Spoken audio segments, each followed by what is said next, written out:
You ever have one of those mornings where you wake up and it feels like the world finally paid you back for every late night, every risk, every time you thought you weren't going to make it? That was me standing in my driveway, staring at a machine I'd dreamed about since I was a teenager, a gleaming cherry-red Ferrari sitting there, like it had dropped straight out of a poster on my childhood wall. For a second, I swear time slowed down. The smell of leather and the sunlight bouncing off the curves of that car made everything else fade away. And then right on cue came the voice that shattered it all, my neighbor Brenda shrieking from her porch, in her ragged pink robe, calling me every name she could think of, telling me to take my drug money toy back to the ghetto.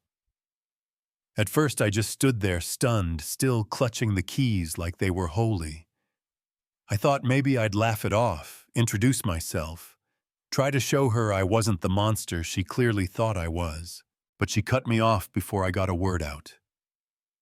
"I'm calling the police," she hissed, then slammed her door like she was sealing her victory. I shook my head, figured she was just another miserable neighbor with nothing better to do.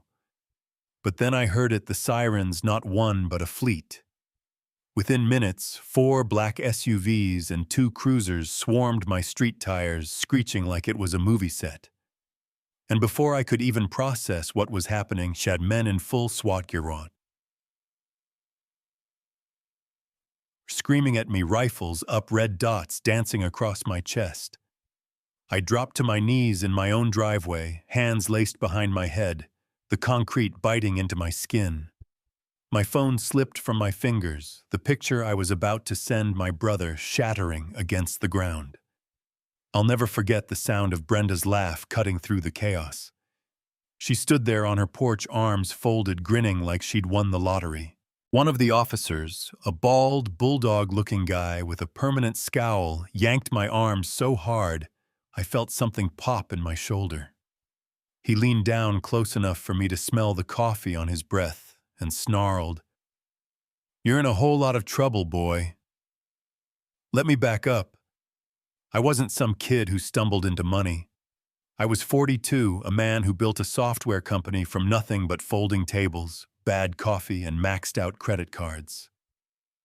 My partner Mark and I had clawed our way up years of ramen dinners and living in a garage until we finally landed a contract that secured us for life. I swore to myself that when I made it, I'd buy that Ferrari not just as a car, but as a reminder that a poor kid from the South Side could fight his way out. That car was more than metal, it was proof. And in the span of 10 minutes, it was being treated like stolen property. They shoved me into the back of an SUV, the neighbors staring through curtains like I'd just been caught running a cartel. At the station, they processed me like an animal. Fingerprints, mugshot, cold cell walls closing in. They slapped charges on me so absurd, I thought it was a sick joke: possession, with intent to distribute, resisting arrest, stolen property. I sat on that freezing bench, rage and disbelief pounding in my chest, knowing my only crime was being a black man in a quiet neighborhood with a fast car. When I finally got my one phone call, I didn't dial my family. I couldn't bear to let my mom hear I was in jail. I called Mark. He didn't waste time with disbelief. He just said, "Sit tight. I'm getting you a lawyer." And a few hours later, she walked into that grim little room like a storm in heels. Her name was Donna Lee. Sharp eyes, no nonsense, the kind of presence that made even the guards straighten up. She listened to my story without blinking, then laid it out flat. They built this case on lies and bias. This isn't just about criminal charges. This is a civil rights fight. We're going to war. And then came the breakthrough I'd completely forgotten about. My doorbell camera. Dana asked if I had one, and my stomach flipped. We pulled the footage, and there it was, Brenda storming out of her house, cordless phone in hand, spitting lies into the receiver. "Yes, he's black. He has a gun. I think there are hostages." Meanwhile, the video showed me standing quietly by my car phone in hand, not saying a word. The audio picked up every hateful word she spat, every fake detail she used to make the dispatcher panic. And worse, it showed her later laughing with Officer Harlan, the same bulldog who'd cuffed me, him slapping her on the shoulder and calling me a thug. Donna took that footage straight into court. The prosecution tried to spin Brenda as a vigilant citizen, a hero even, but then the judge watched that video in silence. Brenda's screeching voice filled the room, her lies crystal clear, and the laughter she shared with Harlan sealed it. The judge dismissed all charges against me with prejudice, ripping apart the police's so-called evidence and calling the 911 call a malicious abuse of emergency services. For the first time since that morning, I could breathe. But being declared innocent didn't wipe away the humiliation. My name, my mugshot, my neighbor's stares, those stains didn't vanish with a gavel strike. So Donna shifted gears. She filed a civil lawsuit the size of a hurricane against Brenda for defamation and harassment, against Officer Harlan for civil rights violations, and against the police department for negligence and racial profiling. With subpoenas flying, the truth poured out. Body cam footage of Harlan hyping himself up before arrival, calling me a black male with a flashy car, probably armed. The 911 recording where Brenda faked tears and made up threats I never spoke. And then the wildest twist, her husband Gary reached out to me. Nervous voice shaking, he admitted he begged her to stop, that she locked herself in the bedroom to make the call. He said their back porch camera might have caught their argument. And it had. On tape, you could hear Brenda sneering. "I know his kind, and I'll get rid of him." When Dana played that in Brenda's deposition, the mask cracked. Brenda started off pretending to be a fragile, concerned old lady. But under pressure, she snapped, spewing the same bile she always had, ranting about property values and people like me ruining the neighborhood. It was all recorded, every ugly word. And Harlan's deposition wasn't much better. Dana sliced through his excuses until all that was left was his prejudice naked on the record. Meanwhile, the Ferrari sat rotting in impound. When I finally got it back, it was vandalized, scratches down the side, flat tire, muddy footprints inside glove compartment ripped apart. They hadn't just impounded it, they desecrated it. I took photos of everything, each scratch a bullet for my case. That car had become the perfect metaphor for the whole nightmare they wanted to ruin what I had built.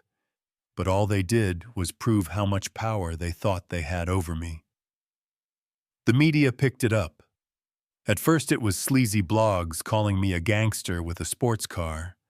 But once the footage leaked, once people saw the truth, the story flipped. News crews camped outside, interviews aired, and suddenly the city was under pressure. The police chief tried to dodge the union-circled wagons around Harlan, but the weight of evidence crushed their defense. Then Brenda's own lawyer caved. He offered a deal: she'd sign a sworn confession, admitting she lied, admit her call was racially motivated, and even testify against Harlan if we reduced her settlement. It was the final nail. Brenda lost her home, forced to sell just to pay her share, packing up and leaving the very neighborhood she thought she owned. Harlan was fired, badge gone, gun gone, career over. The police chief was forced to stand in front of cameras and apologize to me by name, admit the department failed, and announce reforms. And the city cut a massive settlement check, not hush money, but a public acknowledgement that they had to pay for what they did. The day I drove my Ferrari again after it was repaired, it wasn't just a joyride. The roar of that engine was defiance. It was survival. It was victory. The neighbors who once hid behind curtains now waved when I passed. Families who'd been scared of Brenda came to me, thanking me for standing up, saying I'd given them the courage to speak. I even helped the new family next door put up a swing set, laughing, while we struggled with the instructions. For the first time, I felt like I belonged, not because they accepted me, but because I refused to be pushed out. But the scars don't disappear. I still tense up when I see police lights in my mirror, still hear her laugh when I close my eyes. That fear doesn't vanish. What changes is what you do with it.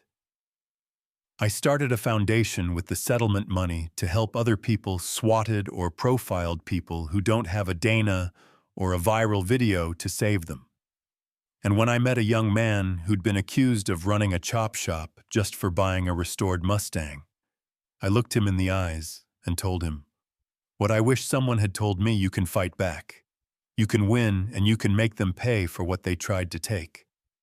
Now when I sit on my porch in the quiet mornings, sipping coffee, watching the kids next door laugh on their swing set, I know Brenda and Harlan failed. They wanted me gone, small, broken. Instead, I'm still here. My car still gleams in the garage, and every time I start it up, it's not just horsepower. I hear it's the sound of resilience, the sound of belonging. So I'll leave it to you. Was justice really served? Or was this just one small battle in a much bigger war? Drop your thoughts in the comments. Tell me what you think about neighbors like Brenda, about cops like Harlan, about a system that lets this happen. Don't forget to share this story, because the more people talk about it, the harder it is for anyone else to go through what I did in silence.